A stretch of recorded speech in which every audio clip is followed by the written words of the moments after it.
semplicemente italiano, caro Giulio. Sì, un piccolo ma delizioso amplificatore integrato a valvole in classe A con una coppia di EL34, quindi un amplificatore che eroga una dozzina di watt. Esatto. Bellissimi, purissimi, in classe A. Esteticamente oggetto, insomma, lo state vedendo adesso in overlay, di una bellezza, di un'eleganza rara, e siamo molto contenti perché insomma è stata una piacevolissima esperienza di ascolto. Abbiamo avuto bisogno di una coppia di casse ad alta efficienza, 94 dB sono queste, almeno 94 ce ne vogliono, per farlo esprimere al meglio. A tra poco, www.udg.it.com, non me lo scordo, subscribe, campanella, ciao! Poco. Ciao!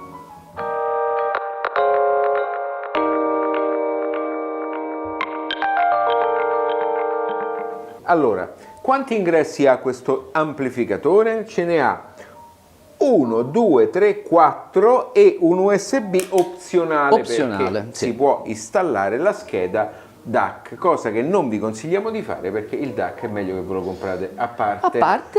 Sì, io non lo so, non sono convinto, però insomma, siccome stiamo parlando di un amplificatore dal costo tutto sommato relativamente modesto, forse l'idea di avere una sola un solo oggetto, una sola scatola nell'impianto, forse bisognerebbe provarlo, però insomma non la vedo così male. Quindi interruttore di alimentazione e volume, controllo il volume, basta. Aspetta, c'è questo occhiolino che fa sia da ricevitore IR che con un LED vi fa vedere che l'amplificatore è acceso. È acceso. Il telecomando è un telecomando già noto per chi ha visto i nostri precedenti video dei prodotti Unison, è sempre lui, e ovviamente ci sono un sacco di bottoni che restano inutilizzati qualora si utilizzi soltanto per questo apparecchio, però è un bell'oggetto, molto bello, in legno, insomma di dimensioni assolutamente rispettabili, per cui si maneggia bene, è una bella cosa.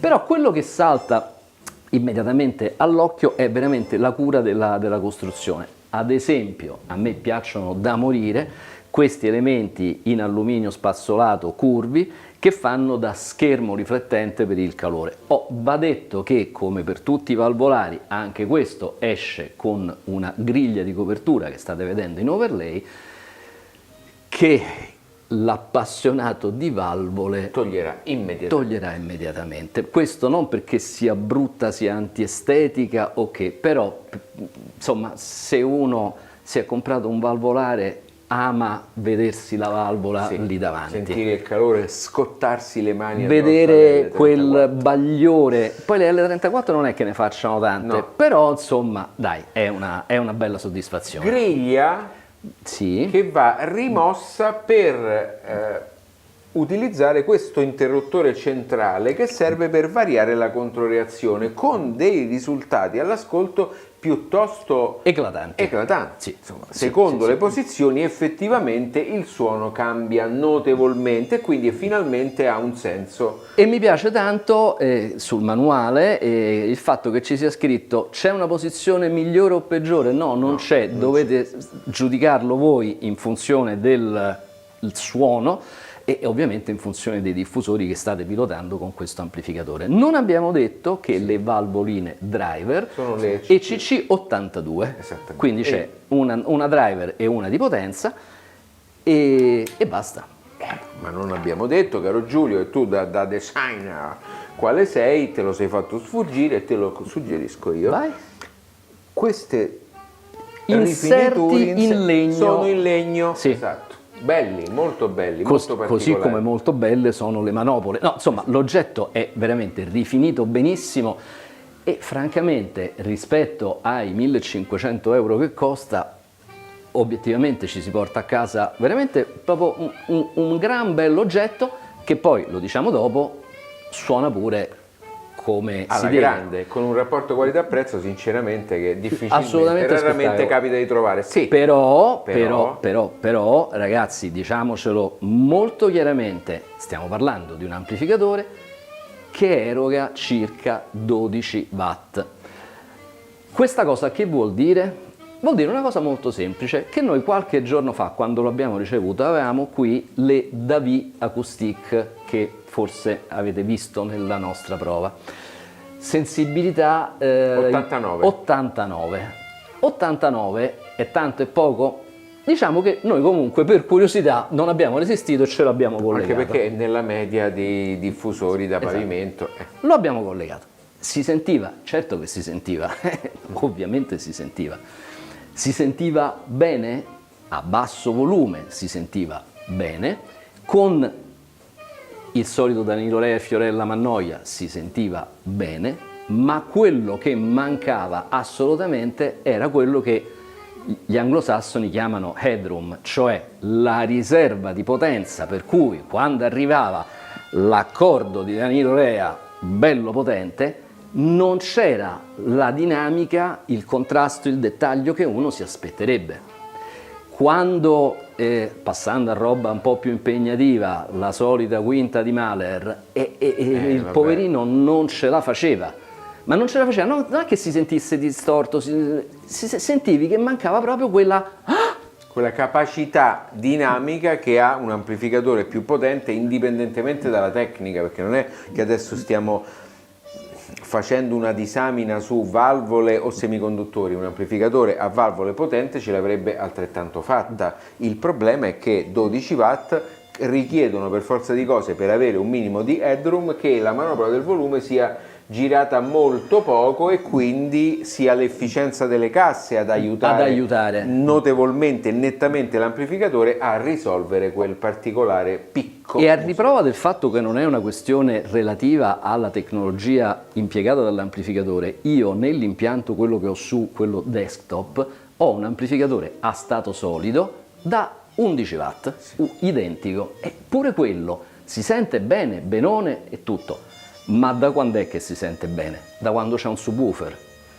Perché? Perché quello è completamente, diciamo, sollevato da un compito gravoso e il sub si ciuccia tutta la parte bassa. E poi c'è pure un'altra cosa, che quello è un ascolto near field, quindi c'hai le casse che stanno a 40 cm dalle orecchie, e quindi non hai bisogno di alzare il volume. Le casse che ci colleghi sono piccole o relativamente piccole, quindi non vi aspettate potenza da carro armato, perché ovviamente non ce l'ha, ma aspettatevi una raffinatezza che poi dettaglieremo meglio nell'ascolto, davvero davvero ragguardevole.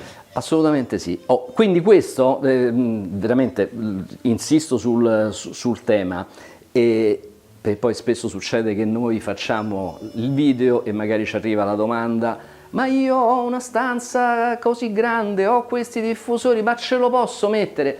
Ve lo diciamo da subito, cioè se avete una stanza molto grande, se avete dei diffusori che non stanno almeno sull'ordine dei 100 e passa dB, no, la risposta è no. La risposta è no. Ecco, la risposta è no. No, perché così metà delle domande... Esatto, l'abbiamo dato. E peraltro questi diffusori qui, che comunque sono efficienti ma non efficientissimi, 94 dB, già se la cavano alla stragrande. Se la cavano, però insomma, se fossero dei diffusori da 100 dB che sarebbe meglio. Non siamo riusciti a recuperare in tempi ragionevoli, sarebbe stato meglio. Non solo in tempi ragionevoli, ma molto spesso le casse ad alta efficienza sono anche grandi, o molto grandi, e quindi noi più di tanto come spazio qui non ci possiamo permettere, e quindi abbiamo trovato la migliore quadratura tra l'efficienza e la grandezza delle casse, no? Ad esempio, io mi immagino che un ascolto di questo qui con una coppia di Klipsch La Scala certo. o di Klipschorn, insomma, sì, che sono casse enormi, sono grandi, però penso che sarebbe un gran bel andare. Sì. Va bene, allora sei pronto? Io sono assolutamente pronto per lo sventramento. Ti aspetti tecnologie futuribili? Mi aspetto una splendida, eccezionale, fantastica tecnologia analogica, fra virgolette, di base, implementata al massimo. Giusto? Sarà così. Sarà così. Ciao. Ciao. Qua ci sono ben 2 strati, lo strato di sopra e quello di sotto. Perché tu hai voluto smontare, la risposta è? Sì. Certo. Vado? Vai. Ecco qua. Qui ci sono solo i trasformatori, i due trasformatori di uscita e il trasformatore toroidale di alimentazione. Ok. E questa invece è la bobina che sta nel circuito di alimentazione, l'induttanza, c'è anche scritto induttanza unipolare. Non bisogna fare particolari sforzi di fantasia. C'è scritto. Induttanza. Taddei elettromeccanica, quindi made in Italy, Sì. 200 volt-ampere, quindi molto grosso per i 12 più 12 watt che eroga, e quindi ci possiamo ritenere molto soddisfatti. Ovviamente la buona parte della bontà del suono sta proprio qui, in questi due trasformatori di uscita, sempre della Taddei elettromeccanica. Adesso Giulio ha molto apprezzato questi, Molto, giusto? molto. Che facciamo? Lo giriamo, Giulio? Beh, io direi che sì, fondamentalmente qui quello che dobbiamo far vedere l'abbiamo fatto vedere. Vogliamo far vedere il coperchione? Eccolo qua. In metallo, verniciato, goffrato nero, e quello sotto, accanto, è il fondello. È il fondello, sì. Il fondo con tre Sì, piedini. con 3 piedini, piedoni. Questo è il side B. Ok. Ok? Notiamo prima di tutto il bellissimo rimando del commutatore degli ingressi Sì. in alluminio, e poi c'è questo che è il commutatore vero e proprio. Questi sono tutti i pin che finiscono dentro al commutatore e poi ovviamente dal commutatore escono e vanno verso il circuito di amplificazione e in particolare il controllo del volume. Eccolo qui, seguiamolo. Qui c'è il controllo del volume motorizzato. Peraltro io sto inquadrando, eccolo qua, Esatto. Max Min. Motorizzato, handmade, quindi fatto da loro, non fatto Sì. in Oriente. E sotto c'è la scheda vera e propria di amplificazione. Qui c'è il segnale di uscita, eccolo qua. Quindi dal commutatore degli ingressi finisce qua, regolazione del volume esce e va nella scheda di amplificazione che è questa qua sotto. Ok, qui ci sono i due zoccoli delle L34 e qui invece ne è visibile solo uno, qua c'è gli zoccoli dei tubi preamplificatori. Sì. Notare l'eccellente qualità di questi condensatori, che sono dei JPX Supreme Film Cap o Cap da 0,47 a 630 volt, e questi sono di altissimo livello. Ma non di meno ci sono condensatori della Epcos che sono altrettanto buoni. Questo è il grosso condensatore di alta tensione, 450 volt, 470 microfarad. Ok? Notare la grande qualità del cablaggio interno. Questo è il cablaggio A220. Costruzione direi particolarmente ordinata. Sì, particolarmente ordinato. Del resto lo schema è molto semplice, come poi potete anche vedere dal circuito, però è fatto molto molto molto bene. E questo è il commutatore della controreazione, eccolo qua. Quindi devo dire, dal punto di vista costruttivo, tanto di cappello. Molto bello anche questo telaio in ferro ripiegato, molto molto robusto. Sì. Dà la sensazione di un prodotto che durerà.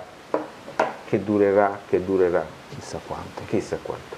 Ok, andiamo all'ascolto? Con piacere. Ci è piaciuto davvero tanto. Eh sì. A tra poco, ciao. Benissimo. Allora, caro Giulio, io non ne posso dire altro che bene. Quindi tu parla dei minus, perché a me non me ne vengono. No, allora, è imbarazzante, nel senso che io, per una forma di, non lo so, feticismo tecnologico, adoro gli oggetti piccoli. Okay. E di questa cosa me ne resi conto da ragazzino quando impazzii, non so se qualcuno di voi è appassionato di fotografia, la Minox 35 GT, che era un oggetto che non esito a definire sexy, era bella da morire, piccolina, faceva tutto, con quella ribaltina dove apriva e usciva fuori l'obiettivo, la state vedendo in overlay. Ecco, a me questo amplificatore qui, nella sua proporzione minima, mi ha ricordato quella macchina fotografica lì, che era in grado di generare delle immagini bellissime, raffinatissime, dettagliate, per certi versi anche poetiche, in una dimensione così piccolina. Questo io mi sento di dire la stessa cosa. No, allora, tu mi preoccupi perché a me, diciamo, vabbè, non metto in sovraimpressione quello che... Scusate amici followers, scusate, no, a parte gli scherzi, apprezzo moltissimo quello che ha detto Giulio, non avrebbe potuto usare parole migliori, perché anche a me questo amplificatore mi suscita solo, direi, romanticismo. Io lo trovo proprio un amplificatore romantico, un amplificatore che colleghi, ascolti, ti dimentichi della catena di riproduzione e te la godi con la sua morbidità, con la sua... è fluido, è carezzevole, è veramente un amplificatore al quale non so trovare un difetto, perché tanto il suo pregio barra difetto lo dichiara apertamente, perché è 12 watt. 12 watt. Quindi siccome è 12 watt ha tutta una serie di limiti che sono noti all'avvio. Bravo. Sì, esatto. Sì, sono se assolutamente te lo compri noti. Lo sai.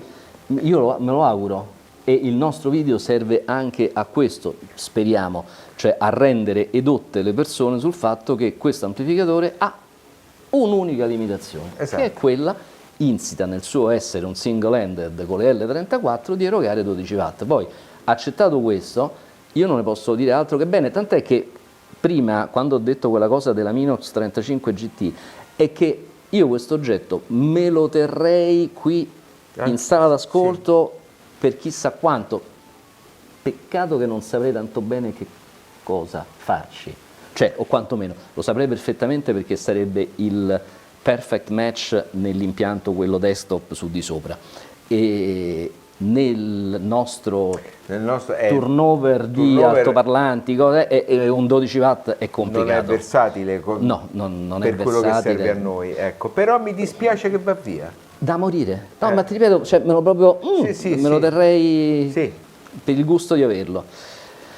E niente, detta questa dichiarazione d'amore, diciamo, d'amore così apertamente sfacciata. Ecco. Poi c'è un altro discorso, e questo molto da impallinato del valvolare, è il fatto di avere delle L34 ti permette, secondo me, di fare un sacco di divertenti prove, perché di L34 magari vuoi di tipologie a mettercele, e quindi insomma anche lì il discorso del tube rolling viene particolarmente bene. Sì, tra l'altro ci sono anche le driver che possono eventualmente essere sostituite. È ovvio che le L34 come gerarchia di sostituzione io darei il posto numero 1 alle valvole di potenza piuttosto che a quelle preamplificatrici. Dico questo perché io di finale con le L34 ne ho avuto uno tanti anni fa, mi pare che era un Climo Kent, se non ricordo male, che aveva le L34,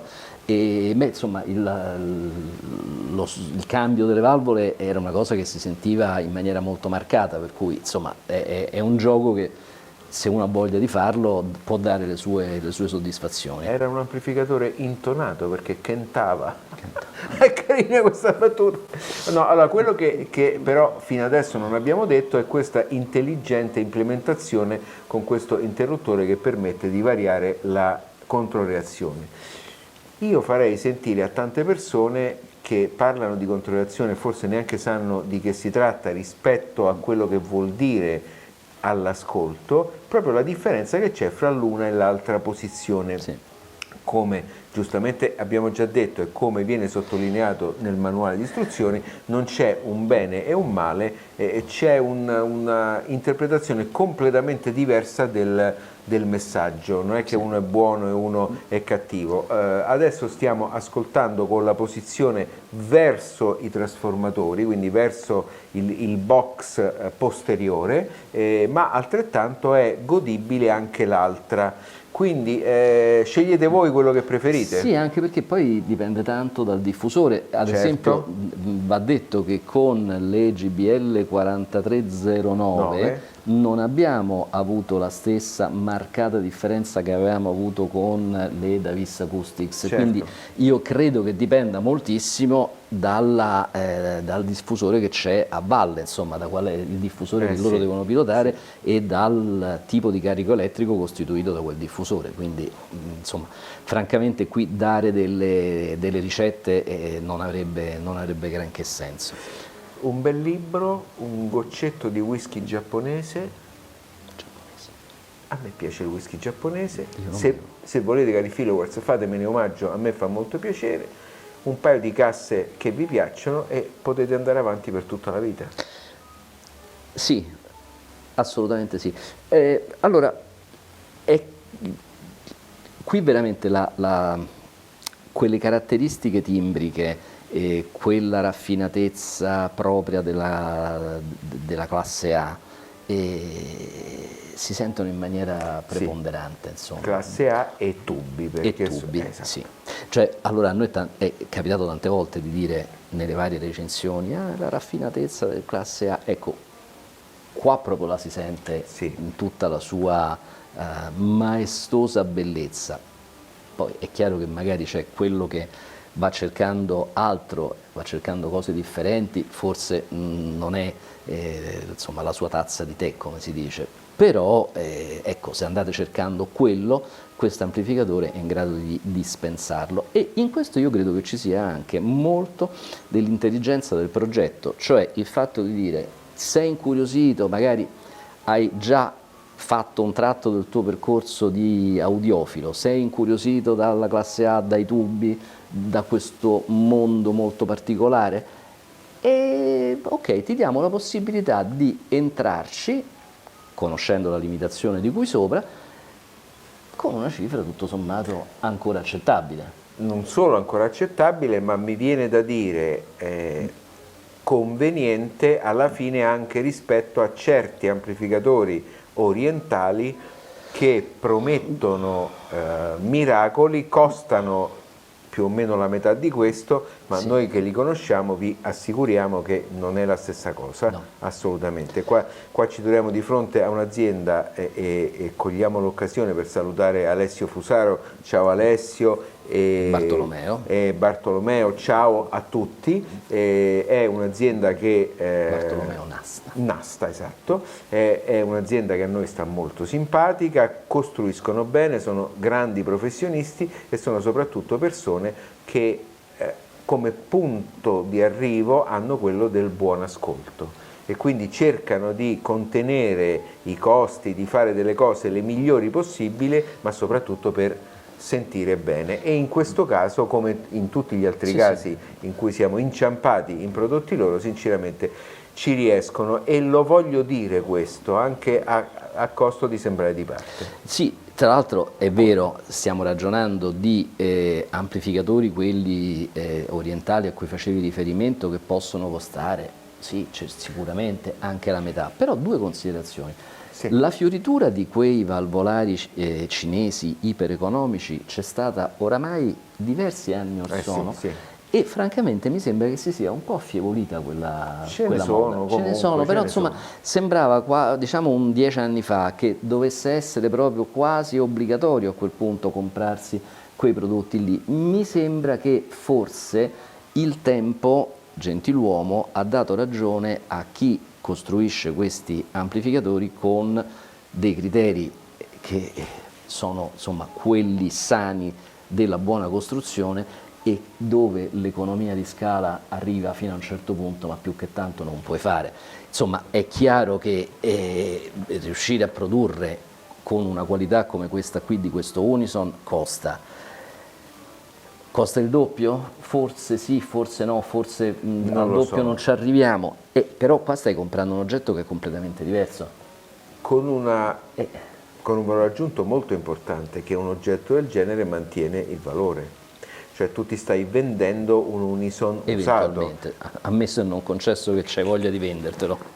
Sì, esatto, ma se te lo vuoi vendere è un blasone, è riconosciuto, è un marchio internazionale, è un marchio di un certo tipo. Una macchinetta orientale che hai già pagato poco, sì, la vendi pure, ma la vendi a un prezzo di realizzo. Di realizzo, ma sì, anche perché insomma io mi ricordo qualche realizzazione di quell'epoca con i cabinet di latta che insomma si piegava. Sì, cioè, sì. qua stiamo parlando di una costruzione di eccellente livello. Caro Sì, Simply Italy, ti dobbiamo salutare. Allora, dobbiamo salutarlo per quel che riguarda l'aspetto video. Io vi saluto e me lo continuo ad ascoltare. Ah, ecco, benissimo. Allora, www.audio2g.it o .com, subscribe, campanella, grazie di averci seguito fino a qui, vi salutiamo molto affettuosamente. Ciao! Ciao, grazie ai tubi. Ciao!